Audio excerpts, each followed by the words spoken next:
मसीह में मेरे प्यारे भाइयों बहनों, गॉड ब्लेस यू। परमेश्वर आप सबों को आशीष दे। मरकुस रचित सुसमाचार भूमिका। मरकुस रचित सुसमाचार इस कथन से आरंभ होता है, परमेश्वर के पुत्र यीशु मसीह का सुसमाचार। इसमें यीशु को एक अधिकार संपन्न और क्रियाशील व्यक्ति के रूप में दर्शाया गया है। उसका अधिकार उसकी शिक्षाओं में, दुष्ट आत्माओं पर उसके अधिकार में और लोगों के पापों को क्षमा करने में प्रकट हुआ है। इसमें यीशु स्वयं को मनुष्य का पुत्र कहता है। वह इसलिए आया कि लोगों को पापों से स्वतंत्र करने के लिए अपने प्राण दे। मरकुस यीशु के वचन और शिक्षाओं पर नहीं बल्कि उसके कार्यों पर बल देता है। इसलिए वह उसकी कथा को सीधे, सरल और प्रभावशाली रूप में प्रस्तुत करता है। यूहन्ना बपतिस्मा देने वाला और यीशु का बपतिस्मा तथा उसकी परीक्षाओं से संबंधित एक संक्षिप्त भूमिका के बाद लेखक तुरंत ही यीशु के चंगाई और शिक्षा सेवा कार्य का वर्णन करने लगता है। जैसे जैसे समय बीतता गया वैसे वैसे यीशु के अनुयायी उसे और अच्छी तरह समझते गए, परंतु यीशु के विरोधी और अधिक उग्र होते गए। अतः अंत के अध्याय यीशु के पार्थिव जीवन के अंतिम सप्ताह की घटनाओं का वर्णन प्रस्तुत करते हैं, जिनमें प्रमुख है उसका क्रूस पर चढ़ाया जाना और उसका पुनरुत्थान। मरकुस अध्याय 1 कुल आयत 45। यूहन्ना बपतिस्मा देने वाले का प्रचार। परमेश्वर के पुत्र यीशु मसीह के सुसमाचार का आरंभ। जैसा यशायाह भविष्यवक्ता की पुस्तक में लिखा है, देख मैं अपने दूत को तेरे आगे भेजता हूँ जो तेरे लिए मार्ग सुधारेगा। जंगल में एक पुकारने वाले का शब्द सुनाई दे रहा है कि प्रभु का मार्ग तैयार करो और उसकी सड़कें सीधी करो। यूहन्ना आया जो जंगल में बपतिस्मा देता और पापों की क्षमा के लिए मन फिराव के बपतिस्मे का प्रचार करता था। सारे यहूदिया प्रदेश के और यरूशलेम के सब रहने वाले निकलकर उसके पास गए और अपने पापों को मानकर यरदन नदी में उससे बपतिस्मा लिया। यूहन्ना ऊंट के रोम का वस्त्र पहने और अपनी कमर में चमड़े का कटिबंध बांधे रहता था तथा टिड्डियां और वन पशु खाया करता था और ये प्रचार करता था, मेरे बाद वह आने वाला है जो मुझसे शक्तिमान है। मैं इस योग्य नहीं कि झुककर उसके जूतों का बंद खोलूं। मैंने तो तुम्हें जल से बपतिस्मा दिया है, पर वह तुम्हें पवित्र आत्मा से बपतिस्मा देगा। यीशु का बपतिस्मा और परीक्षा।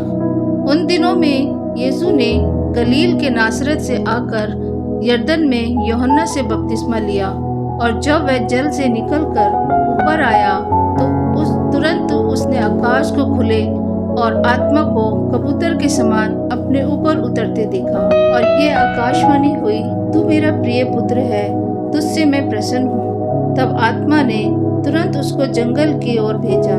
जंगल में 40 दिन तक शैतान ने उसकी परीक्षा की और वह उन वन पशुओं के साथ रहा और स्वर्गदूत उसकी सेवा करते रहे। यीशु के सेवा कार्य का आरंभ। यूहन्ना के पकड़वाए जाने के बाद यीशु ने गलील में आकर परमेश्वर के राज्य का सुसमाचार प्रचार किया और कहा, समय पूरा हुआ है और परमेश्वर का राज्य निकट आ गया है। मन फिराओ और सुसमाचार पर विश्वास करो। मछुओं का बुलाया जाना। गलील की झील के किनारे किनारे जाते हुए उसने शमौन और उसके भाई अंद्रयास की झील में जाल डालते देखा, क्योंकि वे मछुए थे। यीशु ने उनसे कहा, मेरे पीछे आओ, मैं तुमको मनुष्य के मछुए बनाऊंगा।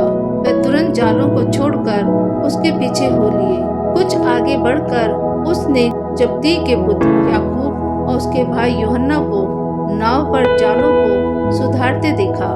उसने तुरंत उन्हें बुलाया और वे अपने पिता जब्दी को मजदूरों के साथ नाव पर छोड़कर उसके पीछे हो लिए। दुष्ट आत्माग्रस्त व्यक्ति को चंगा करना। तब वे कफरनहूम में आए और वह तुरंत सब्त के दिन आराधनालयों में जाकर उपदेश करने लगा और लोग उसके उपदेश से चकित हुए, क्योंकि वह उन्हें शास्त्रियों के समान नहीं परंतु अधिकारी के समान उपदेश देता था। उसी समय उसके आराधनालय में एक मनुष्य था जिसमें एक अशुद्ध आत्मा थी। उसने चिल्लाकर कहा, हे यीशु नासरी, हमें तुझसे क्या काम? क्या तू हमें नष्ट करने आया है? मैं तुझे जानता हूँ, तू कौन है, परमेश्वर का पवित्र जन। यीशु ने उसे डांट कर कहा, चुप रह और उसमें से निकल जा। तब अशुद्ध आत्मा उसको मरोड़कर और बड़े शब्द से चिल्लाकर उसमें से निकल गई। इस पर सब लोग आश्चर्य करते हुए आपस में वाद विवाद करने लगे। ये क्या बात है? ये तो कोई नया उपदेशक है। वह अधिकार के साथ अशुद्ध आत्माओं को भी आज्ञा देता है और वह उसकी आज्ञा मानती हैं। और उसका नाम तुरंत गलील के आसपास के सारे प्रदेश में फैल गया। बहुत से बीमारों को चंगा करना। वह तुरंत आराधनालयों में से निकलकर याकूब और यूहन्ना के साथ सिमोन और अंद्रयास के घर आया। सिमोन की सास ज्वर से पीड़ित थी और उन्होंने तुरंत उसके विषय में उससे कहा। तब उसने पास आकर उसका हाथ पकड़ के उसे उठाया और उसका ज्वर उतर गया और वह उनकी सेवा टहल करने लगी। संध्या के समय जब सूर्य डूब गया तो लोग सब बीमारों को और उसके जिनमें दुष्टात्माएं थी उसके पास लाए और सारा नगर द्वार पर इकट्ठा हुआ। उसने बहुतों को जो नाना प्रकार की बीमारियों से दुखी थे चंगा किया। बहुत सी दुष्टात्माओं को निकाला और दुष्टात्माओं को बोलने न दिया, क्योंकि वह उसे पहचानती थी। एकांत में यीशु का प्रार्थना करना। भोर को दिन निकलने से बहुत पहले वह उठकर निकला और एक जंगली स्थान में गया और वहां प्रार्थना करने लगा। तब सिमोन और उसके साथी उसकी खोज में गए। जब वह मिला तो उससे कहा, सब लोग तुझे ढूंढ रहे हैं। उसने उनसे कहा, आओ हम और कहीं आसपास की बस्तियों में जाएं कि मैं वहां भी प्रचार करूं, क्योंकि मैं इसीलिए निकला हूं। अतः वह सारे गलील में उनके आराधनालयों में जा जाकर प्रचार करता और दुष्टात्माओं को निकालता रहा। कोढ़ के रोगी को चंगा करना। एक कोढ़ी उसके पास आया, उससे विनती की और उसके सामने घुटने टेक कर उससे कहा, यदि तू चाहे तो मुझे शुद्ध कर सकता है। उसने उस पर तरस खाकर हाथ बढ़ाया और उसे छूकर कहा, मैं चाहता हूँ तू शुद्ध हो जा। और तुरंत उसका कोढ़ जाता रहा और वह शुद्ध हो गया। तब उसने उसे चिताकर तुरंत विदा किया और उससे कहा, देख, किसी से कुछ मत कहना, परंतु जाकर अपने आप को याजक को दिखा और अपने शुद्ध होने के विषय में जो कुछ मूसा ने ठहराया है उसे भेंट चढ़ा कि उन पर गवाही हो। परंतु वे बाहर जाकर इस बात का बहुत प्रचार करने और यहाँ तक फैलाने लगा कि यीशु फिर खुल्लम खुल्ला नगर में न जा सका, परंतु बाहर जंगली स्थानों में रहा और चारों ओर से लोग उसके पास आते रहे। आमीन। मरकुस अध्याय 2 कुल आयत 28। लकवे के रोगी को चंगा करना। कई दिन के बाद वह फिर कफरनहूम में आया और सुना गया कि वह घर में है। फिर इतने लोग इकट्ठा हुए कि द्वार के पास भी जगह नहीं थी और वह उन्हें वचन सुना रहा था। और लोग एक लकवे के रोगी को 4 मनुष्य से उठवाकर उसके पास आए, परंतु जब वे भीड़ के कारण उसके निकट ना पहुंच सके तो उन्होंने उस छत को जिसके नीचे वह था खोल दिया। और जब वे उसे उधेड़ चुके तो उस खाट को जिस पर लकवे का रोगी पड़ा था लटका दिया। यीशु ने उनका विश्वास देखकर उस लकवे के रोगी से कहा, हे पुत्र, तेरे पाप क्षमा हुए। तब कई शास्त्री जो वहां बैठे थे अपने अपने मन में विचार करने लगे, ये मनुष्य क्यों ऐसा कहता है? ये तो परमेश्वर की निंदा करता है। परमेश्वर को छोड़ और कौन पाप क्षमा कर सकता है? यीशु ने तुरंत अपनी आत्मा में जान लिया कि वे अपने मन से क्या विचार कर रहे हैं और उनसे कहा, तुम अपने अपने मन में विचार क्यों कर रहे हो? सहज क्या है? क्या लकवे के रोगी से ये कहना कि तेरे पाप क्षमा हुए, या ये कहना कि उठ अपनी खाट उठाकर चल फिर? परंतु जिसे तुम जान लो कि मनुष्य के पुत्र को पृथ्वी पर पाप क्षमा करने का भी अधिकार है, उसने उस लकवे के रोगी से कहा, मैं तुझसे कहता हूँ, उठ अपनी खाट उठाकर अपने घर चला जा। वह उठा और तुरंत खाट उठाकर सबके सामने से निकलकर चला गया। इस पर सब चकित हुए और परमेश्वर की बड़ाई करके कहने लगे, हमने ऐसा कभी नहीं देखा। लेवी का बुलाया जाना। वो फिर निकलकर झील के किनारे गया और सारी भीड़ उसके पास आई और वह उन्हें उपदेश देने लगा। जाते हुए उसने हलफाई के पुत्र लेवी को चुंगी की चौकी पर बैठे देखा और उससे कहा, मेरे पीछे हो ले। और वह उठकर उसके पीछे हो लिया। जब वह उसके घर में भोजन करने बैठा तब बहुत से चुंगी लेने वाले और पापी यीशु और उसके चेलों के साथ भोजन करने बैठे, क्योंकि वे बहुत से थे और उसके पीछे हो लिए थे। शास्त्रियों और फरीसियों ने ये देखकर कि वह तो पापियों और चुंगी लेने वालों के साथ भोजन कर रहा है, उसके चेलों से कहा, वह तो चुंगी लेने वालों और पापियों के साथ खाता पीता है। यीशु ने ये सुनकर उनसे कहा, भले चंगों को वैद्य की आवश्यकता नहीं, परंतु बीमारों को है। मैं धर्मियों को नहीं, परंतु पापियों को बुलाने आया हूँ। उपवास का प्रश्न। यूहन्ना के चेले और फरीसी उपवास करते थे। अतः उन्होंने आकर उससे ये कहा, यूहन्ना के चेले और फरीसियों के चेले क्यों उपवास रखते हैं, परंतु तेरे चेले उपवास नहीं रखते? यीशु ने उनसे कहा, जब तक दूल्हा बारातियों के साथ रहता है, क्या वे उपवास कर सकते हैं? परंतु वे दिन आएंगे जब दूल्हा उनसे अलग किया जाएगा, उस समय वे उपवास करेंगे। कोरे कपड़े का पैमन पुराने वस्त्र पर कोई नहीं लगाता, नहीं तो वह पैमन उसमें से कुछ खींच लेगा, अर्थात नया पुराने से, और वह पहले से अधिक फट जाएगा। नए दाखरस को पुरानी मशकों में कोई नहीं रखता, नहीं तो दाखरस मशकों को फाड़ देगा और दाखरस और मशकें दोनों नष्ट हो जाएंगी। परंतु नया दाखरस नई मशकों में भरा जाता है। सबत का प्रभु। ऐसा हुआ कि वह सबत के दिन खेतों में से होकर जा रहा था और उसके चेले चलते हुए बालें तोड़ने लगे। तब फरीसियों ने उससे कहा, देख, ये सबत के दिन वह काम क्यों करते हैं जो उचित नहीं? उसने उनसे कहा, क्या तुमने ये कभी नहीं पढ़ा कि जब दाऊद को आवश्यकता हुई और जब वह उसके साथी भूखे हुए तब उसने क्या किया था? उसने कैसे अबियातार महायाजक के समय परमेश्वर के भवन में जाकर भेंट की रोटियां खाई, जिसका खाना याजकों को छोड़ और किसी को भी उचित नहीं, और अपने साथियों को भी दी। तब उसने उनसे कहा, सबत का दिन मनुष्य के लिए बनाया गया है, ना कि मनुष्य सबत के दिन के लिए। इसलिए मनुष्य का पुत्र सबत के दिन का भी स्वामी है। आमीन। मरकुस अध्याय 3 कुल आयत 35। सूखे हाथ वाले मनुष्यों को चंगा करना। वो फिर आराधनालयों में गया। वहाँ एक मनुष्य था जिसका हाथ सूख गया था और वह उस पर दोष लगाने के लिए उसकी घात में लगे हुए थे कि देखे वे सबत के दिन उसे चंगा करता है कि नहीं। उसने सूखे हाथ वाले मनुष्य से कहा, बीच में खड़ा हो, और उनसे कहा, क्या सबत के दिन भला काम करना उचित है या बुरा करना, प्राण को बचाना या मारना? पर वह चुप रहे। उसने उनके मन को कठोरता से उदास होकर उनको क्रोध से चारों ओर देखा और उस मनुष्य से कहा, अपना हाथ बढ़ा। उसने बढ़ाया और उसका हाथ अच्छा हो गया। तब फरीसी बाहर जाकर तुरंत हेरोदियों के साथ उसके विरोध में सम्मति करने लगे कि उसे किस प्रकार नष्ट करे। भीड़ का यीशु के पीछे हो लेना।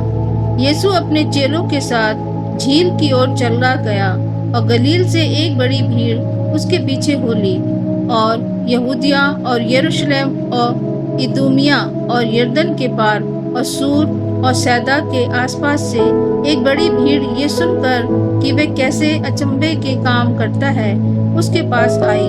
उसने अपने चेलों से कहा, भीड़ के कारण एक छोटी नाव मेरे लिए तैयार है, ताकि वे मुझे दबा ना सके, क्योंकि उसने बहुतों को चंगा किया था।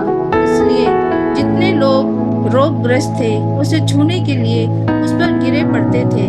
अशुद्ध आत्माएं भी जब उसे देखती थी तो उसके आगे गिर पड़ती थी और चिल्लाकर कहती थी कि तू परमेश्वर का पुत्र है। और उसने उन्हें बहुत चिताया कि मुझे प्रकट ना करना। 12 प्रेरितों की नियुक्ति। फिर वे पहाड़ पर चढ़ गया और जिन्हें वह जाता था उन्हें अपने पास बुलाया और वह उसके पास आए।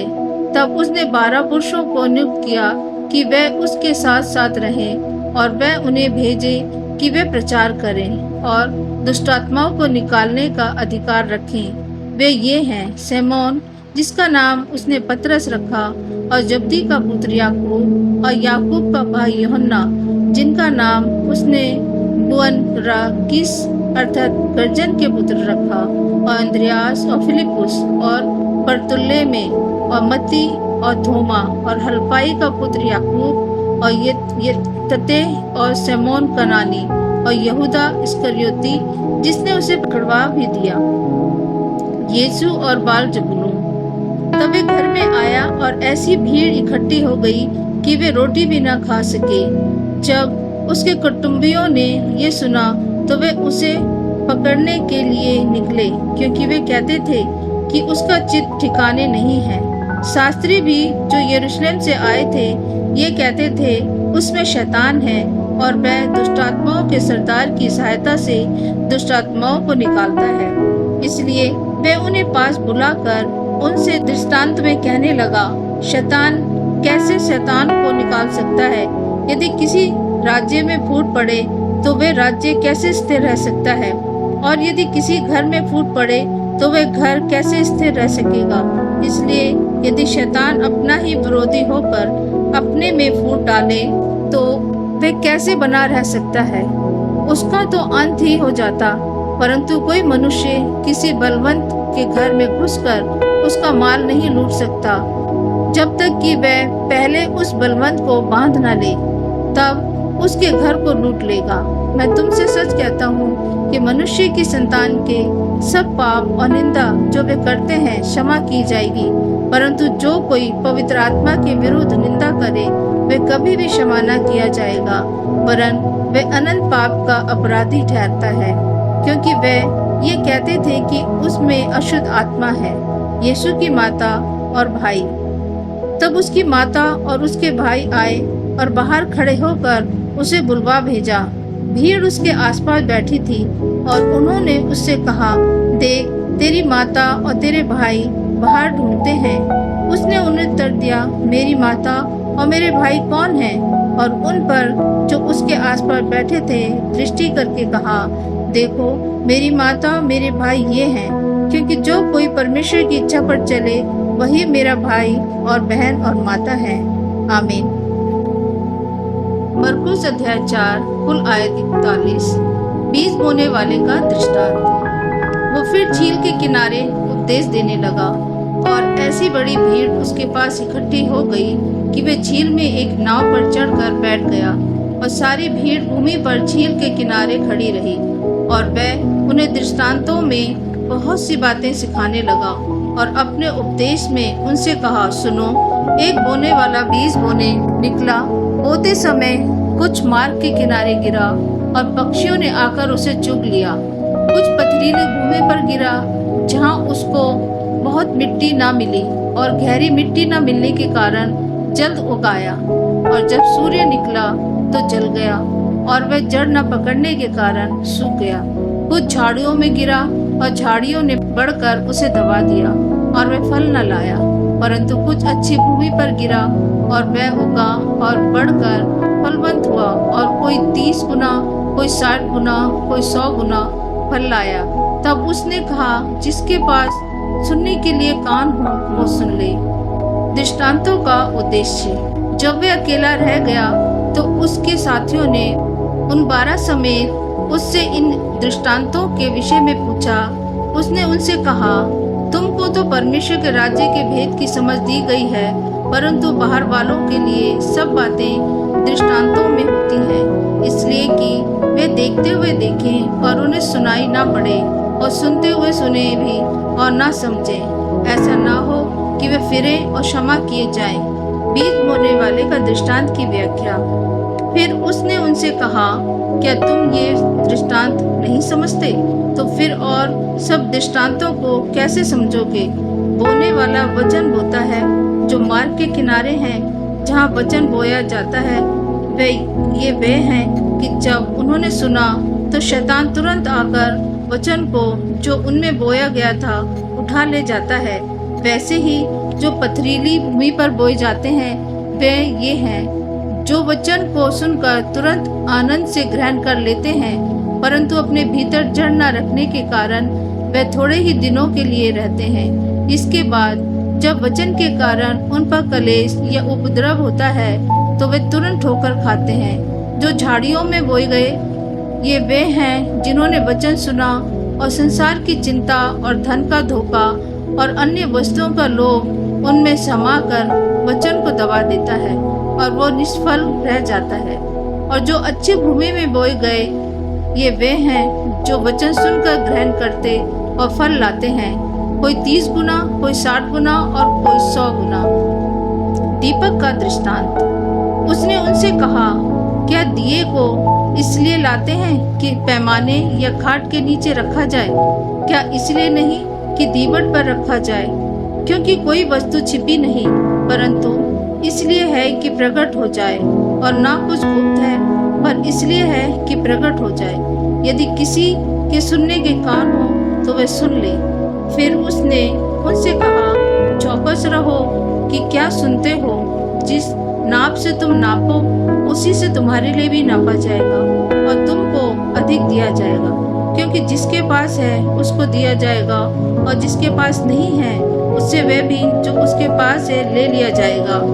उगने वाले बीज का दृष्टांत। फिर उसने कहा, परमेश्वर का राज्य ऐसा है जैसे कोई मनुष्य भूमि पर बीज छांटे और रात को सोए और दिन को जागे, और वह बीज ऐसे उगे और बढ़े कि वह न जाने।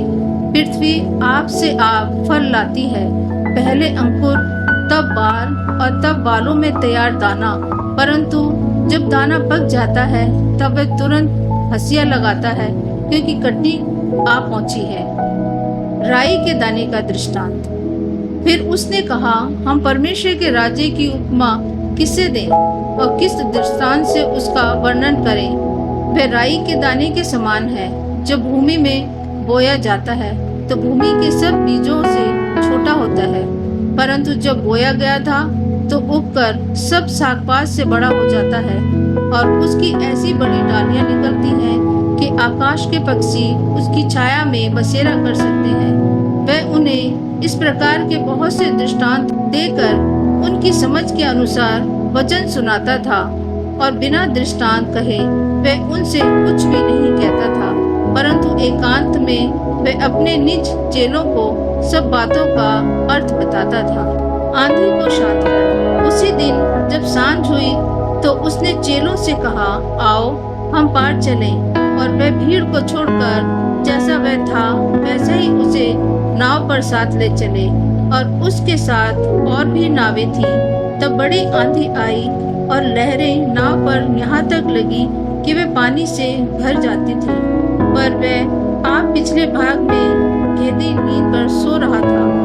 तब उन्होंने उसे जगाकर उससे कहा, हे गुरु, क्या तुझे चिंता नहीं कि हम नष्ट हुए जाते हैं? तब उसने उठकर आंधी को डांटा और पानी से कहा, शांत रह, थम जा। और आंधी थम गई और बड़ा चैन हो गया। और उनसे कहा, तुम क्यों डरते हो? क्या तुम्हें अब तक विश्वास नहीं? वे बहुत ही डर गए और आपस में बोले, ये कौन है कि आंधी और पानी भी उसकी आज्ञा मानते हैं। आमीन। मरकुस अध्याय 5 कुल आयत 43। दुष्ट आत्मा ग्रस्त व्यक्ति को चंगा करना। वे झील के पार गिरासेनियों के देश में पहुंचे। जब वह नाव पर से उतरा तो तुरंत एक मनुष्य जिसमें अशुद्ध आत्मा थी कब्रों से निकलकर उसे मिला। वो कब्रों में रहा करता था और कोई उसे साकलों से भी ना बांध सकता था, क्योंकि वह बार बार बेड़ियों और साकलों से बांधा गया था। पर उसने साकलों को तोड़ दिया और बेड़ियों के टुकड़े टुकड़े कर दिए थे, और कोई उसे वश में नहीं कर सकता था। वह लगातार रात दिन कब्रों और पहाड़ों में चिल्लाता और अपने को पत्थरों से घायल करता था। वह यीशु को दूर ही से देखकर दौड़ा, उसे प्रणाम किया और ऊंचे शब्द से चिल्लाकर कहा, हे यीशु, परम प्रधान परमेश्वर के पुत्र, मुझे तुझसे क्या काम? मैं तुझे परमेश्वर की शपथ देता हूँ कि मुझे पीड़ा ना दे, क्योंकि उसने उससे कहा था, हे अशुद्ध आत्मा, इस मनुष्य में से निकल आ। उसने उससे पूछा, तेरा क्या नाम है? उसने उससे कहा, मेरा नाम सेना है, क्योंकि हम बहुत हैं। और उसने उससे बहुत विनती की, हमें इस देश से बाहर न भेज। वहाँ पहाड़ पर सुअरों का एक बड़ा झुंड चर रहा था। उन्होंने उससे विनती करके कहा, हमें उन सुअरों में भेज दे कि हम उनके भीतर जाएं। अतः उसने उन्हें आज्ञा दी और अशुद्ध आत्मा निकलकर सुअरों के भीतर बैठ गई, और झुंड जो कोई 2000 का था कड़ाके पर से झपट कर झील में जा पड़ा और डूब मरा। उनके चरवाहों ने भागकर नगर और गांवों में समाचार सुनाया, और जो हुआ था लोग उसे देखने आए। यीशु के पास आकर वह उसको, जिसमें दुष्टात्माएं थी अर्थात जिसमें सेना समाई थी, कपड़े पहने और सचेत बैठे देखकर डर गए। देखने वालों ने उसका, जिसमें दुष्टात्माएं थी और सुअरों का पूरा हाल उनको कह सुनाया। तब वह उससे विनती करके कहने लगे कि हमारी सीमा से चला जा। जब वह नाव पर चढ़ने लगा तो वह, जिसमें पहले दुष्टात्माएं थी, उससे विनती करके कहने लगा, मुझे अपने साथ रहने दे। परंतु उसने उसे आज्ञा न दी और उससे कहा, अपने घर जाकर अपने लोगों को बता कि तुझ पर क्या करके प्रभु ने तेरे लिए कैसे बड़े काम किए हैं। वह जाकर दिकापुलिस में इस बात का प्रचार करने लगा कि यीशु ने मेरे लिए कैसे बड़े काम किए, और सब लोग अचंभा करते थे। याईर की मृत पुत्री और एक रोगी स्त्री। जब यीशु फिर नाव से पार गया तो एक बड़ी भीड़ उसके पास इकट्ठी हो गई। वह झील के किनारे ही था कि याईर नामक आराधनालय के सरदारों में से एक आया और उसे देखकर उसके पांवों पर गिर गया और ये कहकर उससे बहुत विनती की, मेरी छोटी बेटी मरने पर है, तू आकर उस पर हाथ रख कि वे चंगी होकर जीवित रहे। तब वह उसके साथ चला और बड़ी भीड़ उसके पीछे हो ली, यहाँ तक कि लोग उस पर गिरे पड़ते थे। एक स्त्री थी जिसको 12 वर्ष से लहू बहने का रोग था।